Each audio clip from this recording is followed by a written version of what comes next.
यथा धेनु सहस्रेषु वत्सो विंदती मातरम तथा पूर्वकृतम कर्म कर्तारम अनुगच्छती, असं दृष्टांत दिलाय त्याच्याकडे. काही असेल, काय होतं, हजारो गायींच्या कळपामधलं एखादं वासरू जर मागे कुठे अडकलं असेल, काट्यामध्ये अडकलं असेल, खड्ड्यात पडलं असेल, तर ते गुराख्याच्या लक्षात येतं आणि गुराखी मागे जातो, त्या वासराला काट्यातून काढतो आणि गायींच्या कळपामध्ये पुन्हा आणून सोडतो.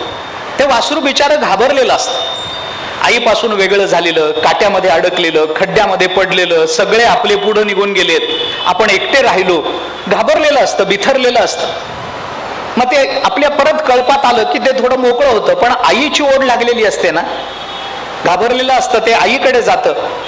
महाभारताने सांगितलं, मग त्या कळपात सोडलेलं, पुन्हा त्या खड्ड्यातून काट्यातून सोडवलेलं वासरू पुन्हा त्या गायींच्या कळपामध्ये आणून सोडलं की ते वासरू प्रत्येक गायीच्या चेहऱ्याकडे बघत जातं का ही माझी आई आहे म्हणून?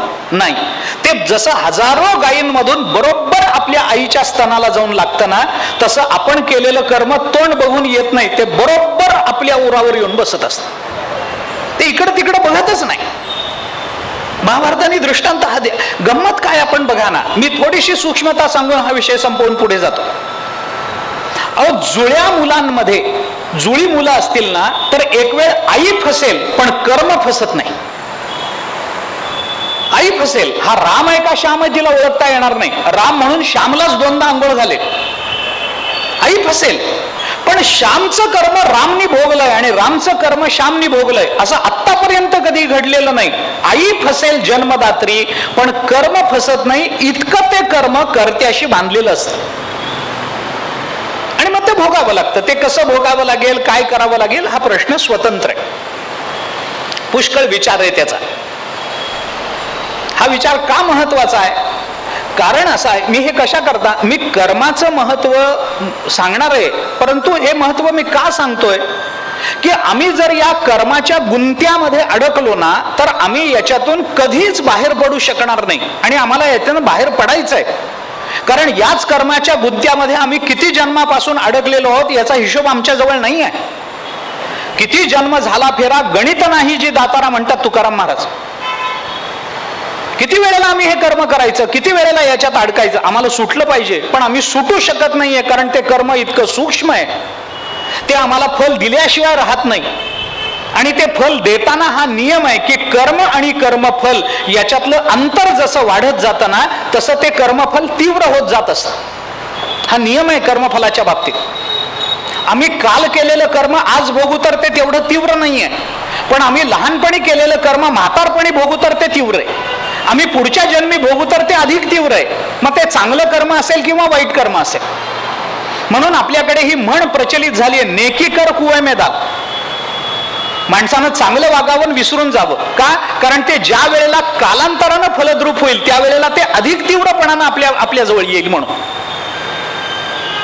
कालांतर कर्मफलाला तीव्र करत असतं आणि ते तीव्र करत असताना इतकं बारकाईनं करतं की आपण कर्म करतो तर आपणच भोगतो, याच्यात अडचण नाहीये, याच्यात अडचण नाहीये. त्याची सूक्ष्मता मी अजून आपल्याला सांगतो, थोडं त्याची गंमत सांगतो मी आपल्याला. आपण ज्या इंद्रियाने कर्म करतो ना, त्याच इंद्रियाला ते भोगावं लागतं. माणसाला भोगावं लागेल नवल काय?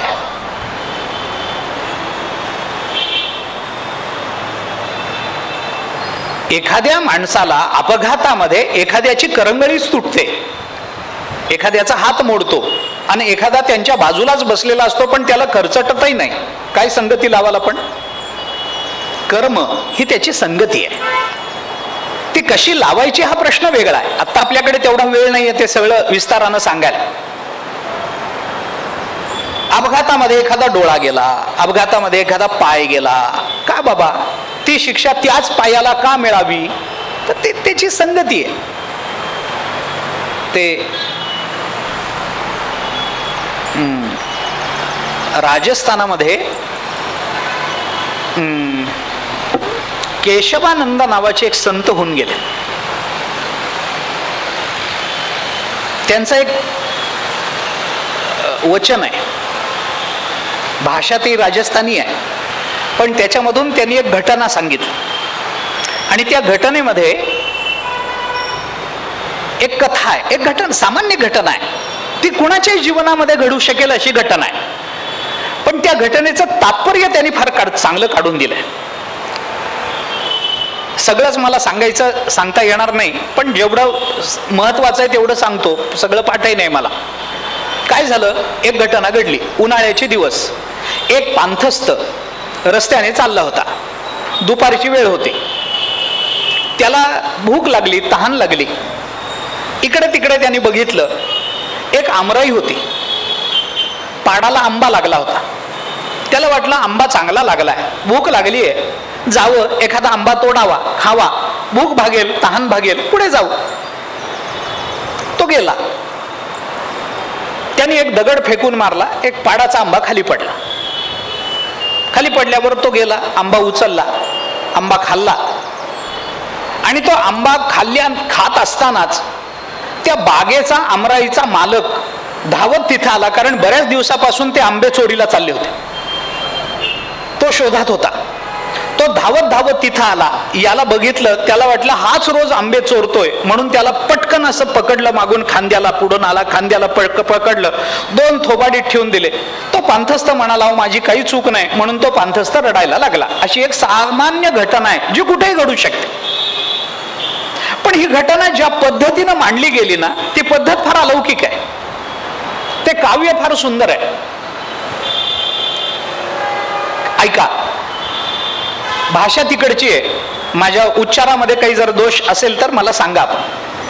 आंबो पडे पेड़ शिव देखा 2 जना, देखा सो दौड्या नाही, दौड्या 2 जना, दौड्या सो पाया नाही, पाया 2 जना, पाया सो खाया नाही, खाया घणो जना, खाया सो रस चाख्या नाही, चाख्या 1 जना, चाख्या सो पकड़ी जा नहीं, पकड़ी जा 2 जना, पकड़ी जा सो कुटी जा नहीं, कुटी जा 2 जना, कुटी जा सो रोया नहीं, रोया 2 जना. घटना किती साधी आहे. कर्माचा फार सुंदर सिद्धांत याच्यातून व्यक्त झाला. आंबो पडे पेड़ शिव देखा 2 जना. झाडावरून आंबा पडताना दोघांनी पाहिला 2 डोळ्यांनी. देखा सो दौड्या नाही, ज्यांनी बघितला ते पळाले नाहीत, पळणारे 2 वेगळे होते. पाय. दौड्या सो पाया नाही, जे पळत गेले त्यांनी आंबा उचलला नाही, पाया 2 जना, हात. पाया सो खाया नाही, ज्यांना तो आंबा उचलता आला त्यांनी तो खाल्ला नाही, खाया नाही, खाया घणो जना, 32, खाया घणो जना, 32 दातांनी तो आंबा खाल्ला. खाया सो रस चाख्या नाही, ज्यांनी तो आंबा खाल्ला त्यांना चव कळाली नाही, चाख्या 1 जना, जीभ. झालं, आंबा खाल्ला. तेवढ्यात तो मनुष्य आला, त्यांनी याला येऊन पकडलं मागून खांद्याला, पळू नये म्हणून.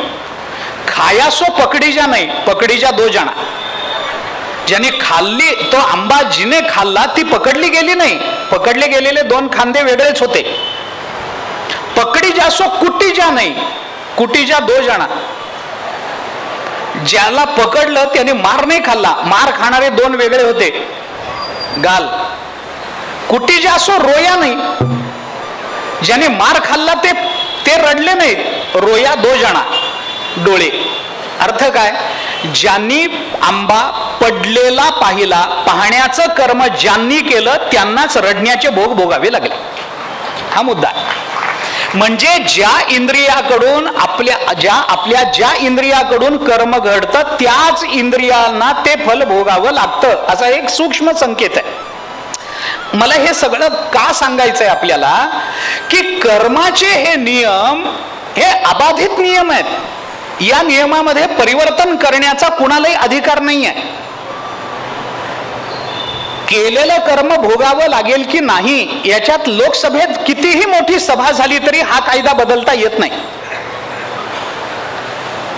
बहुमतानं, एकमतानं, कोणत्याच मतानं हा कायदा बदलत नाही. ज्याने कर्म केलेलं आहे त्याला भोगावं लागेल, याच्यात अपवादच नाही आहे. का सांगतो मी आपल्याला, या कर्माच्या या फेऱ्यामध्ये, या चक्रामध्ये जीव अनंत जन्मामधून अडकलेला असतो. मग सुटण्याची काही व्यवस्था नाहीये का? आहे ना. ती व्यवस्था काय? त्या व्यवस्थेला म्हणतात ज्ञान. याच्याकरता मला हे बोलायचं. ज्ञानाचं महत्व कळावं याच्याकरता कर्माची कुटिलता आणि कठीणता ही आधी समजून घेतली पाहिजे, तर ज्ञानाचं महात्म्य आणि महत्व आपल्याला कळून जातं. आणि ज्ञानाचं महात्म्य का ओळखायचंय? या कर्माबरोबर त्या ज्ञानाची बांधिलकी आमच्या जीवनामध्ये धन्यता निर्माण करते. श्री विजयभूती नीती आम्हाला तिथे प्राप्त होतात, म्हणून हे सगळं बोलायचं.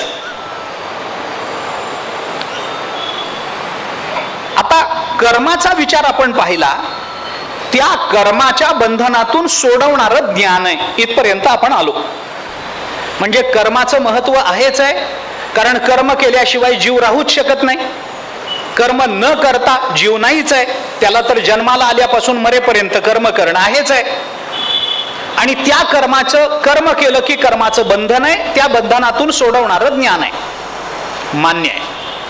आता त्या ज्ञानाचं स्वरूप काय, ते ज्ञान कसं, ज्ञानाचं महत्व काय, वगैरे वगैरे आपल्याला पुष्कळ गोष्टी त्या संबंधानं विचारात घेता येतात. रामचंद्र प्रभूंना उपदेश करताना वसिष्ठांनी असं म्हटलंय, ज्ञानवान एव सुखवान, ज्ञानवान एव बलवान, ज्ञानवान एव जीवती, तस्मात ज्ञानमयो भव, असं वचन आहे. अर्थ असा आहे की जो ज्ञानवान आहे तोच सुखी आहे, जो ज्ञानवान आहे तोच सामर्थ्य संपन्न आहे, आणि ज्याला ज्ञान प्राप्त झालं तोच खऱ्या अर्थाने जगला. म्हणून रामा तू ज्ञानमय हो, तस्मात ज्ञानमयो भव, असा उपदेश. ज्ञानेश्वर महाराजांनी 4थ्या अध्यायामध्ये ज्ञान जर आपण प्राप्त करून घेत नसू तर काय, याचा विचार बोलून दाखवताना असं म्हटलंय, ऐके जया प्राणियांच्या ठाई, ज्ञानाची आवडी नाही, तयाचे जियाले म्हणो काही, वरी मरण चांग. ज्ञानोबराय म्हणतात, अर्जुना, ज्याच्या अंतःकरणामध्ये ज्ञानाची आवड नाही ना, तो जगल्यापेक्षा मेलेला बरा नाही, चांगला. वरी मरण चांग, बरं नाही. ज्याला मनुष्य म्हणून जन्माला येऊन ज्ञानाची आवडच नसेल ना, तो जगण्यापेक्षा मेलेला चांगला. काय उपयोग आहे त्याचा, ज्ञानाची आवड नसेल तर? बघा, आहार निद्रा भय मैथुनंच सामान्य मेतत पशुभिर्नराणाम, अशी वचनं आहेच आहेत की. ज्ञानम हि तेषाम अधिको विशेषो, ज्ञानय नाही ना पशुभिः समाना, आहेच आहे. पूस नाही पायचारी, मनुष्य परी कुत्री ती, म्हटले तुकोबारायने. ज्याला ज्ञानच नाही आणि ज्ञान प्राप्त करून घेण्याची इच्छा नाही आहे, त्याला फक्त 4 पाय आणि शेपूट नाहीत, नाहीतर ती कुत्रीच आहे, असं तुकोबारायांनी म्हटलंय. जे काही असेल ते ज्ञानाचं एक महात्म्य आहे. आम्ही ज्ञानवान झालं पाहिजे, आम्हाला ज्ञान मिळवता आलं पाहिजे, ज्ञानाची आवड पाहिजे. कारण या सगळ्या बंधनातून सुटण्याची एक स्वाभाविक आणि नैसर्गिक इच्छा माणसाच्या अंतःकरणामध्ये असतेच असते. फक्त आम्हाला कशातून सुटायचं आहे याचा आम्हाला नीट व्यवस्थित पद्धतीनं आकलन होणार नसेल, पण आम्हाला सुटावं. आम्हाला काय होतं बऱ्याचदा की आमचा जो बंध आहे ना, हा बंधच इतका आकर्षक असतो की त्या बंधातून आम्ही सुटावं असं कुणाला वाटत नाही. उलट बंधाची आकर्षकता बंधाला दृढ बनवत असते. एका राजाचा वाढदिवस होता, तर त्या राजाने आपल्या प्रधानाला बोलवलं आणि त्याने असं सांगितलं की आज माझा वाढदिवस आहे, आनंदाचा दिवस आहे. काय कारणाने माहित नाही, पण वाढदिवस आनंदाचा असतो का, हा एक प्रश्नच आहे. ज्ञानोबारांनी तर नाही म्हणून सांगितलंय 9व्या अध्यायामध्ये, बाळ बळिया वाढे भोजनाचं ती कोडे, आयुष्य निमाले अंतुलियेकडे, ते ग्लानीची नाही म्हणतात ज्ञानोबा. 1 वर्षांनी मोठा झालो याचा आनंद मानायचा का 1 वर्ष आपल्या आयुष्यातलं आता कमी झालंय याचं दुःख करायचं, हे ज्याचं त्यांनी ठरवावं. म्हणजे वाढदिवस आला म्हणजे डोक्याला हात लावून बसावं असा त्याचा अर्थ नाही आहे. आनंदानं राहावं हा प्रश्न नाही. राजाने सांगितलं आनंदाचा दिवस आहे, माझा वाढदिवस आहे, तर आजच्या माझ्या वाढदिवसाच्या दिवशी मला असं वाटतं की आपल्या तुरुंगात असणाऱ्या कैद्यांना, काही कैद्यांना सोडून द्यावं. प्रधानाने सांगितलं चांगली गोष्ट आहे, लोकांवर उपकार होणार असतील आजच्या दिवशी तर आनंदाची गोष्ट आहे, मग सोडूया आपण. राजाने सांगितलं चल तुरुंगामध्ये, प्रधानाने सांगितलं जाऊया, पण आपण कैद्यांना सोडू पण हरकत नाही. आपण ज्या कैद्याला सुटण्याची इच्छा आहे त्याला सोडूया. राजा म्हणाला असं कसं होईल, सगळ्यांना सुटण्याची इच्छा असेल. प्रधान म्हणाला आपण बघू ना, ज्याला सुटण्याची इच्छा आहे त्याला सोडूया. गेले. राजा आला, प्रधान आला म्हणल्यानंतर त्या कैद्यांना समोर उभं केलं आणि समोर उभं केल्यानंतर त्या प्रधानाने त्या कैद्यांना उद्देशून एक छोटंसं भाषण केलं. वाढदिवस आहे, अमुक आहे, तमुक आहे, राजे आपले उदार आहेत, हे आहे ते आहे, काय जे भाषण करायचं ते केलं. आणि केल्यानंतर त्यांनी त्या कैद्यांना असं विचारलं की आज राजासाहेबांचा वाढदिवस आहे, तर या वाढदिवसाकरता वाढदिवसाप्रित्यर्थ म्हणा तुम्हाला काही हवं असेल तर तुम्ही राजाकडे मागू शकता. त्यांनी कैद्यांना सांगितलं तुमच्या काही इच्छा असतील तर सांगा, राजेसाहेब पूर्ण करणार. काही कैद्यांनी हात वर केले, सांगा बाबा काय काय इच्छा आहे. एका कैद्याने सांगितलं अहो आम्ही ते तुरुंगात आहोत, उन्हाळ्याचे दिवस आहेत, पंखा नाही हो, तेवढा पंखा बसवून द्यायला सांगा. दुसऱ्या कैद्यांनी सांगितलं आज राजाचा वाढदिवस आहे ना, निदान आजच्या दिवशी तरी आम्हाला पक्वान्न खाऊ घाला. तिसऱ्यांनी सांगितलं पा आम्हाला ना जरा पलंग द्यायला सांगावं झोपायला, जमिनीवर झोपवतात आम्हाला. चौथ्याने सांगितलं अहो असं करू नका, निदान गादी तरी द्यायला सांगा. पाचव्याने सांगितलं अहो या तुरुंगामध्ये ढेकूण फार झाले, जरा औषधाची फवारणी करायला सांगा. कोणीतरी सांगितलं अहो आम्हाला कपडे कसे दिलेत घाणेरडे, निदान आम्हाला घरचे कपडे तरी घालायला परवानगी द्या. कोणी म्हणालं इथलं अन्न चांगलं नाहीये, मग आम्हाला घरचा डबा मागवायला परवानगी द्या. कोणीतरी म्हणालं इथं अमुकच नाहीये, कुणीतरी म्हणालं तमुक नाहीये, कुणीतरी म्हणालं कपडे धुवून आम्हाला कामच फार लावतात, कुणीतरी म्हणालं आमचे कपडे इस्त्री करून आम्हाला देत चला, राजेसाहेबांचे वाढदिवस आहे, अमुक आहे तमुक आहे. सगळ्यांना विचारलं, कुणी हे कुणी ते कुणी ते. एक कैदी मागे उभा होता, प्रधानाने त्याला विचारलं काय बाबा तुला काय पाहिजे. तो म्हणला मला काहीच नको. का बरं. अहो मला विनाकारण गुन्ह्यामध्ये अडकवलंय, माझा काही दोष नाही आहे. बरं आता राजेसाहेबांनी तुला जर काही द्यायचं ठरवलं तर काय. तो म्हणाला काही नको, माझ्यावर अन्याय झाला, मला इथून बाहेर पडायचं एवढंच मला पाहिजे, मला काही नको. प्रधान म्हणाला एवढा एक जणच सुटण्याच्या योग्यतेचा आहे, बाकी सगळे इथेच राहण्याच्या लायकीचे. अरे बंधाची आकर्षकता काय वाढवतोय आम्ही. आम्ही सुटण्याचा विचार केलाय का. सुटायाचा काही करीतो उपाय ते हे देखे पाय गोवियले तुकोबराय बोलून दाखवतात. आम्हाला सुटावं असं वाटलंय का. आम्हाला याच्यातनं खरंच बाहेर पडावं असं वाटलंय का. का आम्ही आमच्या संसाराच्या आकर्षकतेमुळे संसार बंध असून सुद्धा त्या संसारालाच वाढवण्याचा प्रयत्न करतोय. ज्ञानोबारांनी बोलून दाखवलं, जीव तैसा उपाधी आवडे लोक म्हणतात ज्ञानोबा. जीवाला उपाधी वाढवायला आवडते आणि ही वस्तुस्थिती आहे. एखाद्याला जर विचारलं बाबा प्रामाणिकपणानं सांग, उद्या जर देव भेटला तर तुला काय पाहिजे, तो काय मागेल आपण कल्पना करू शकाल काय. मी कल्पना करू शकतो, पण एकच सांगू शकतो की तो जे मागेल ते संसाराला सोडून दुसरं नसेल. देव भेटल्यावर मला या संसारातून मुक्त व्हायचंय असं कोण म्हणतं. कुणाला असं वाटतं काय मी उद्धार पावेन, काय कृपा करील नारायण, ऐसे तुम्ही सांगा संतजन, करा समाधान चित्त माझे. काय हे खंडईल कर्म, पारुष्यतील धर्माधर्म, कासयाने कळेल वर्म, म्हणून श्रम वाटत असे. हे तुकोबाराय सोडले तर कुणाला वाटलं. तुकोबाराय म्हणतात नको बाबा, पुरे आता नको दुजी याची सत्ता, बस झालं देवा, नको आता याच्यातून सोडवा, या प्रपंचातून आम्हाला सोडवा. कोण म्हणतं असं. आम्हाला खरंच त्याच्यातून सुटायची इच्छा असेल तर ज्ञानाची आवड निर्माण होते. आम्हाला बंधनाची आकर्षकताच वाढवायची असेल तर आम्ही बंधालाच मोक्ष समजतो आहोत. हा आमचा वेडेपणा आहे, हे आमचं अज्ञान होईल. याच्याकरता ज्ञान ही संकल्पना पण समजून घेणं महत्वाचं. ज्ञायते अनेन इति वा ज्ञानम अशी ज्ञान शब्दाची एक व्युत्पत्ती आहे. हा कर्मणी प्रयोग आहे. आणि ज्ञप्तिर ज्ञानम ही ज्ञान शब्दाची दुसरी व्युत्पत्ती आहे. याला भावे प्रयोग म्हणतात व्याकरणामध्ये.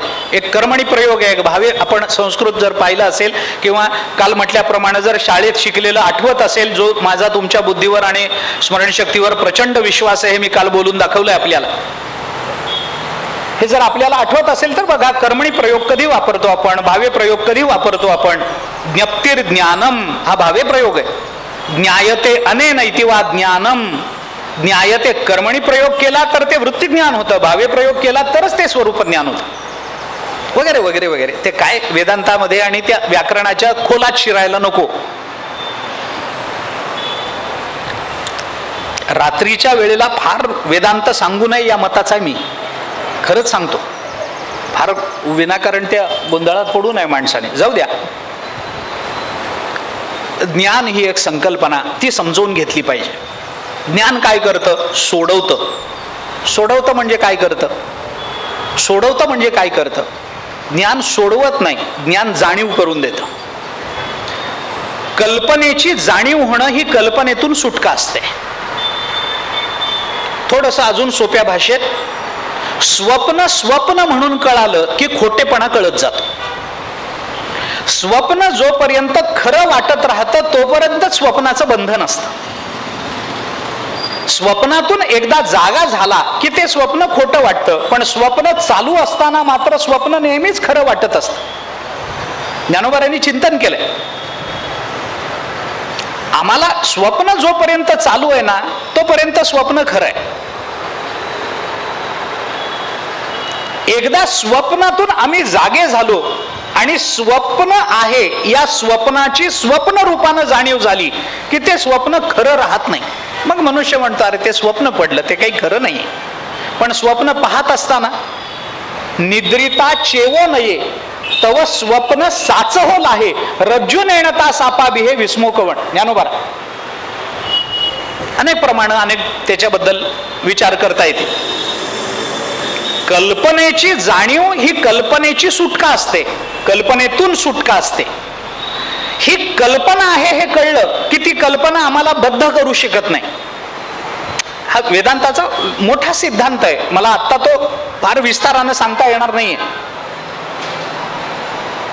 मी आपल्याला गंमत सांगतो. एक कल्पना करा की तुम्ही घरात आहात, घरातले सगळे बाहेर गेले, रात्री यायला उशीर होईल आणि आपल्याला उठवायला नको म्हणून बाहेरून कुलूप लावून गेले. आपण एकटे घरात आहोत. घर असं शेतात कुठेतरी एकांतात आहे.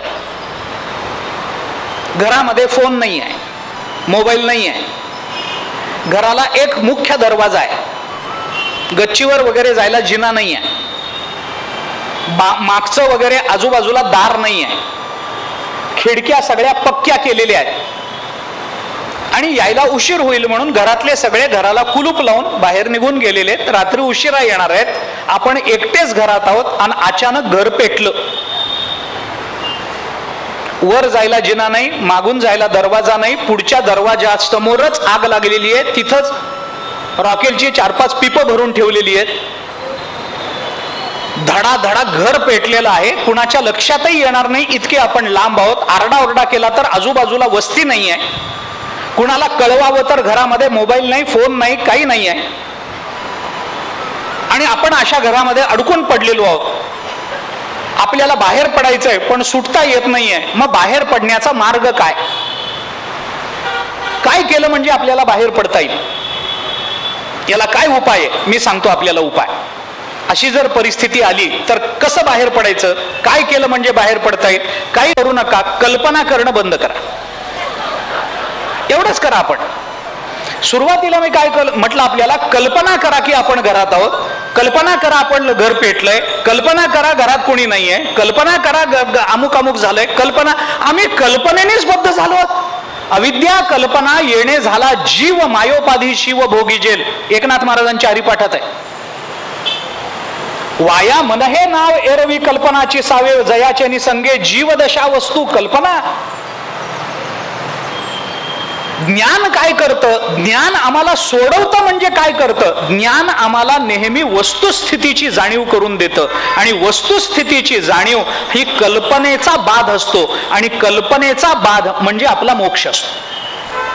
वेदांताच्या नियमाप्रमाणे जर आपण गेलो तर हे आपल्याला कितपत आवडतं, कितपत ते रुचेल, पटेल, समजेल मला माहिती नाही. कारण हा फार महत्वाचा सिद्धांत आहे वेदांतात आणि याच्या मागे खूप मोठी प्रक्रिया आहे वैचारिक. मी फक्त सिद्धांत आपल्या समोर मांडतोय. आम्हाला याच्यातून बाहेर पडायचंय. हे ज्ञान आम्हाला बाहेर काढतं. पण जे ज्ञान आम्हाला बाहेर काढतं तेव्हा आता मी बाहेर निघालेलो आहे असं ज्या दिवशी आम्हाला ज्ञानानं कळेल, त्या दिवशी ते ज्ञान आम्हाला त्या ज्ञानानं बांधून टाकेल. म्हणजे आम्ही बाहेर पडलोच नाही. जे ज्ञान आम्हाला सोडवणारं वाटत असतं तेच ज्ञान आम्हाला बद्ध करतं कालांतराने. कारण का, ज्ञान झालं की त्या ज्ञानाबरोबर मी ज्ञानी आहे असं वाटलं की तेच ज्ञान आमचा बंद होतं.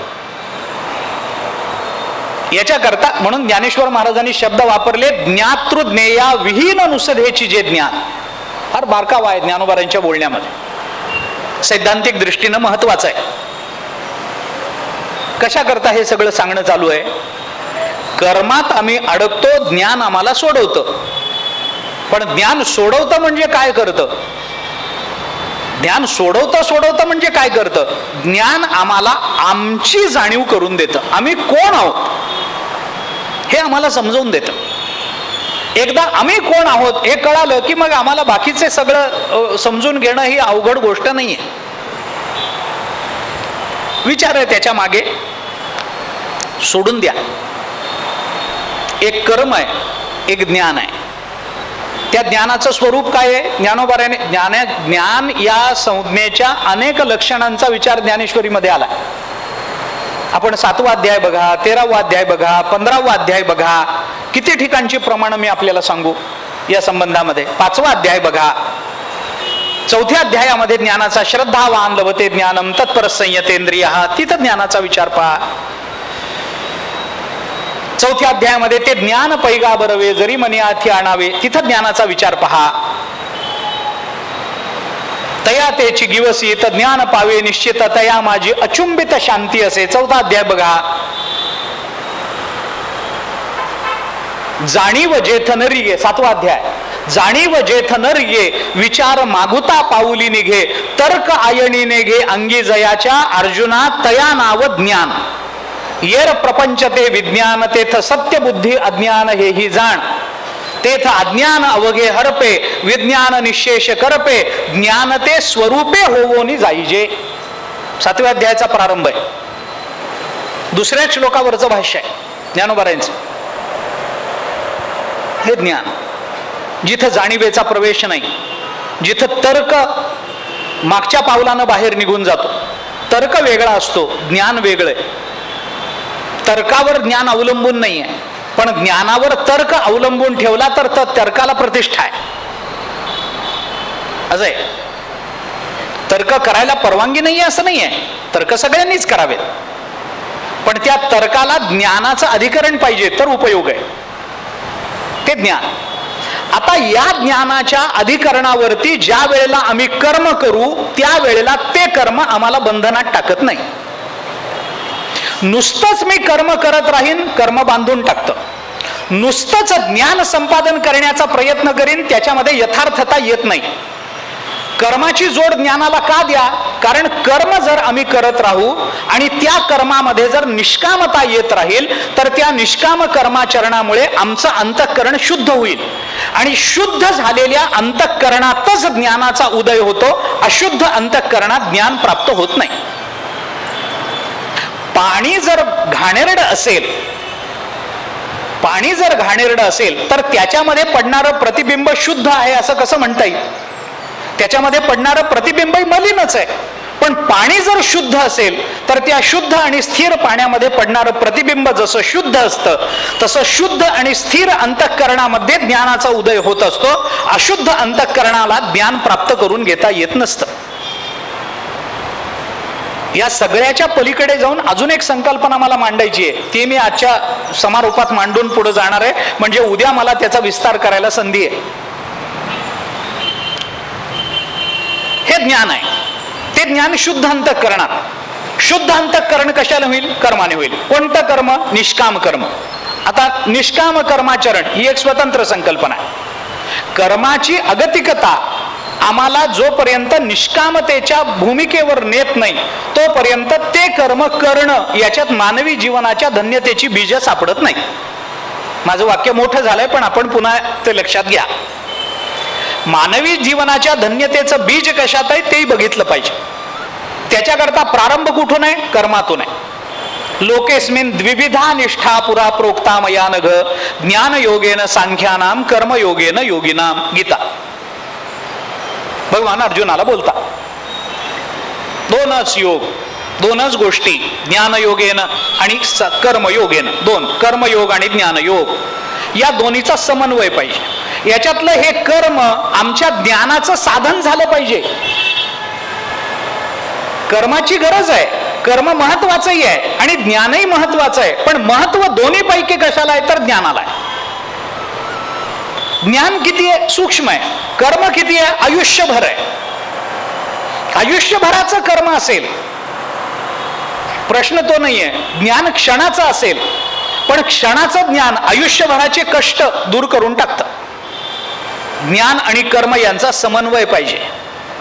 तो समन्वय जोपर्यंत होत नाही तोपर्यंत ते ज्ञान, त्या ज्ञानाच्या अधिकरणावरचं कर्म, जर कर्म नसेल तर ते कर्म आमच्या बंधनाला कारण होईल. आणि कर्म जर बंधन युक्त असेल तर ते कर्म ज्ञानाचा अधिकार देणार नाही. कर्मानं आम्हाला ज्ञानाचा अधिकार मिळतो. ज्ञानाचा अधिकार काय? कुणाला? अरे सगळ्यांना आहे. नामाचा अधिकार कुणाला? सगळ्यांना. कर्माचा अधिकार कुणाला? सगळ्यांना. प्रश्नच नाहीये. मग सगळ्यांना अधिकार आहे तर सगळ्यांना का ज्ञान होत नाही? मी म्हटलं ज्ञानाचा अधिकार आहे सगळ्यांना, ज्ञानाची आवश्यकताही सगळ्यांना आहे, पण ज्ञानाच्या प्राप्तीकरता सगळे त्या पद्धतीनं प्रयत्न करतील असं नाहीये. मला सांगा,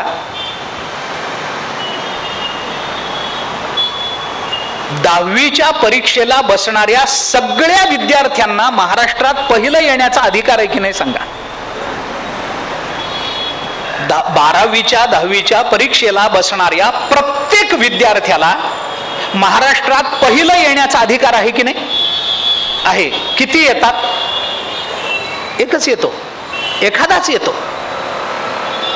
या देशामध्ये, या देशाचा 18 वर्षाच्या वरचा नागरिक प्रत्येक जण निवडणुकीला उभं राहून निवडून येऊ शकतो की नाही सांगा? अधिकार दिलाय की नाही आपल्याला? दिला. कायद्याने दिला ना, संविधानाने दिला, प्रश्नच नाही. आपण सगळेजण उभं राहू शकतो, आपण सगळे निवडून येऊ शकतो, पण किती जण निवडून येतात? एक. एका वेळेला एकच. अधिकार सगळ्यांना आहे की नाही? आहे. ज्ञानाचा अधिकार सगळ्यांना आहे. किती जणांना होतं? होत नाही. मग सगळ्यांना अधिकार आहे तर सगळे का निवडून येत नाहीत? कारण सगळ्यांजवळ रात्री वाटण्या एवढा पैसा नसतो. हे त्याचं मूळ कारण आहे, लोकशाहीला अनुसरून.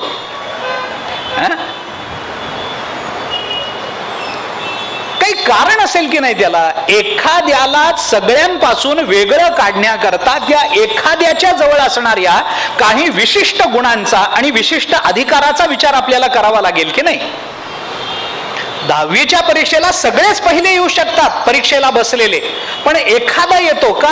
तो पहाटे 4 वाजल्यापासून अभ्यास करतो, अभ्यासामध्ये त्याचं लक्ष आहे, आपला किती अभ्यास झाला याचा तो काहीतरी ताळेबंद ठेवतो आहे, आपल्याला अजून कोणत्या विषयावर जोर द्यायला पाहिजे याचं सिंहावलोकन तो करतो आहे, त्याला चांगला मार्गदर्शक मिळालेला आहे, त्याच्या अभ्यासामध्ये लक्ष लागतं आहे, त्याचे आई वडील त्याच्या अभ्यासाकडे लक्ष देत आहेत, त्याला स्वतःला अंतःकरणापासून पहिलं येण्याची इच्छा आहे. हे काहीतरी त्याचा एक स्वतंत्र विशेष आपल्याला मानावा लागेल ना.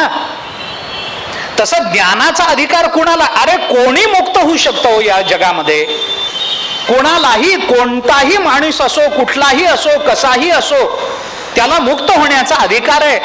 पण मग त्याच्याकरता त्याला काहीतरी विशेष काहीतरी केलं पाहिजे. कर्म हे निष्काम कर्माचरण आपल्याला ज्ञानाच्या अधिकाराची प्राप्ती करून देतं.